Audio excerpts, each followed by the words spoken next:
शास्त्र की कक्षा में आपका स्वागत है बच्चों। कल हम बाजार के बारे में पढ़ रहे थे, तो अब हम आगे बात करते हैं समय के अनुसार बाजार के प्रकार। एक होता है बच्चों अति अल्पकालीन बाजार।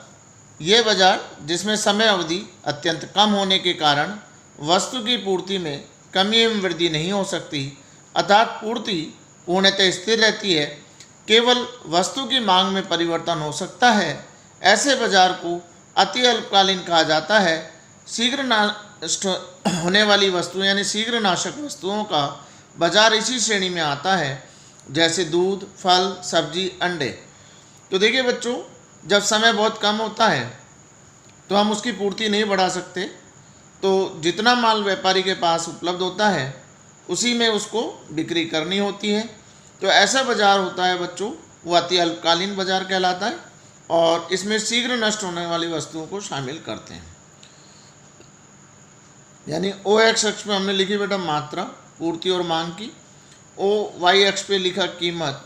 आप देखिए बेटा सप्लाई वक्र पूरा स्थिर है, यानी ना कम होगा और ना ज़्यादा। पूर्ति स्थिर रहती है, मांग बढ़ सकती है और बढ़ जाए, यानी मांग बढ़ती जाएगी तो बेटा कीमत बढ़ाता चला जाएगा व्यापारी। यानी जब किसी वस्तु की मांग बढ़ती चली जाएगी तो व्यापारी उसकी क्या करेगा, कीमत बढ़ाता चला जाएगा।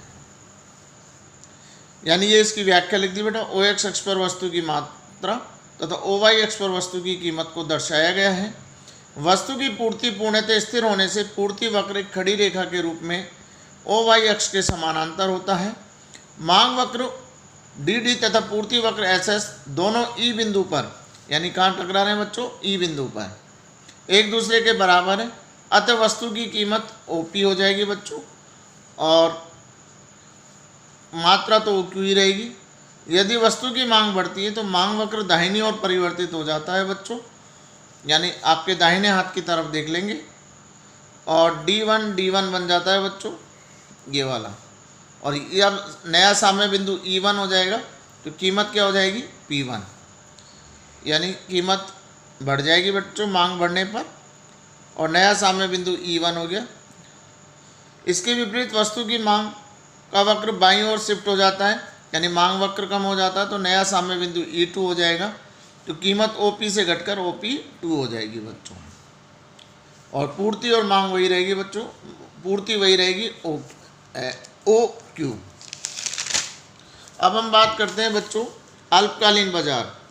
यह बाजार जिसमें समय अवधि इतनी कम होती है कि वस्तु की पूर्ति में परिवर्तनशील साधनों की मात्रा में परिवर्तन करके कमी या वृद्धि की जा सकती है।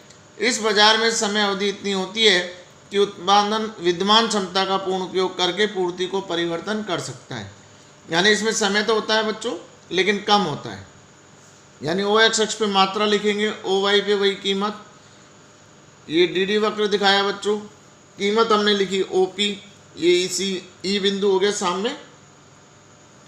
अब मान लो दाहिनी ओर खिसकेगा तो यहाँ पे टकराया बच्चों E1 पे, तो नई कीमत OP1 और नई पूर्ति OQ1। प्रारंभिक मांग ED तथा प्रारंभिक पूर्ति SS के सामने बिंदु पर E पर कीमत OP तथा मात्रा OQ निर्धारित होती है। यदि मांग बढ़कर D1 हो जाए तो अल्पकाल में उत्पादन परिवर्तनशील साधनों में परिवर्तन करके पूर्ति में थोड़ी वृद्धि कर सकता है, जिससे पूर्ति वक्र S1 हो जाता है, जिससे नया साम्य बिंदु E1 निर्धारित होता है, जिससे वस्तु की कीमत बढ़कर OP1 हो जाती है और वस्तु की पूर्ति OQ से बढ़कर OQ1 हो जाएगी बच्चों। यानी कीमत बढ़ने पर कब बढ़ेगी बच्चों, जब पूर्ति और मांग उसकी बढ़ जाए। पूर्ति बढ़ जाएगी लेकिन मांग की अपेक्षा में नहीं बढ़ेगी, तो क्या होगा, कीमत बढ़ जाएगी बच्चों। तीसरा बाजार आता है दीर्घकालीन बाजार। जब समय अवधि इतनी अधिक हो कि उत्पादक के लिए वस्तु की पूर्ति में मांग के अनुरूप परिवर्तन करना संभव हो तो वह बाजार दीर्घकालीन बाजार होता है। यानी इसमें मांग के अनुरूप उत्पादन कर दिया जाता है बच्चों, क्योंकि व्यापारी के पास समय ज़्यादा होता है तो वो उसी के हिसाब से पूर्ति बढ़ा देता है। बाजार समय अवधि प्राप्त होने से उत्पादन के सभी साधनों में परिवर्तन संभव होता है। यानी उत्पादन के सभी साधन परिवर्तनशील होते हैं बच्चों दीर्घकाल में, जिससे मांग के अनुरूप पूर्ति को घटाया बढ़ाया जा सकता है। यानी मांग बढ़ेगी तो पूर्ति बढ़ा देंगे, और मांग घटेगी तो पूर्ति को भी घटा देंगे। दीर्घकाल में समय अवधि इतनी अधिक होती है कि उत्पादक स्थिर और परिवर्तनशील साधनों में वृद्धि करके वस्तु की पूर्ति को मांग के अनुरूप परिवर्तित कर देता है। OX अक्ष पर हमने वही मांग और पूर्ति मात्रा, और OY अक्ष पर कीमत। आप देखिए बच्चों, आप ये कौन सा वक्र दिखाया D, ये कौन सा दिखाया सप्लाई। E बिंदु साम्य बिंदु हुआ तो कीमत हो गई OP और मांग हो गई OQ। अब मान लो कीमत वो मांग बढ़ जाए तो क्या होगा, नया वक्र बन जाएगा लॉन्ग टर्म वाला। तो कहाँ टकराया, E2 पे, तो कीमत OP से बढ़ के OP2 हो जाएगी। वस्तु की प्रारंभिक मांग ED वक्र, SPS वक्र अति अल्पकालीन पूर्ति तथा LPS दीर्घकालीन पूर्ति को व्यक्त करता है।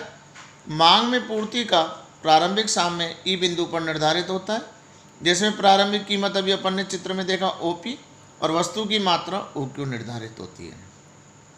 दीर्घकाल में पूर्ति वक्र लॉन्ग टर्म PS तथा मांग वक्र D1 के बीच साम्य बिंदु निर्धारित होता है, जिसके कारण वस्तु की कीमत बढ़कर OP1 तथा साम्य पूर्ति OQ1 हो जाती है। अब आता है बच्चों इसी में चौथा, अति दीर्घकालीन बाजार। जब समय अवधि इतनी अधिक हो जाए कि पूर्ति और मांग दोनों में दीर्घकालीन परिवर्तन हो जाए तो उसे दीर्घकालीन बाजार कहते हैं। अर्थात नया उत्पाद आ जाता है, नई टेक्नोलॉजी प्रविधि आ जाती है, नए आविष्कार से पूर्ति वक्र पूर्णतः परिवर्तित हो जाता है। उपभोक्ता के स्वभाव, रुचि, फैशन, जनसंख्या के आकार व संरचना में परिवर्तन हो जाने से मांग में भी परिवर्तन हो जाता है।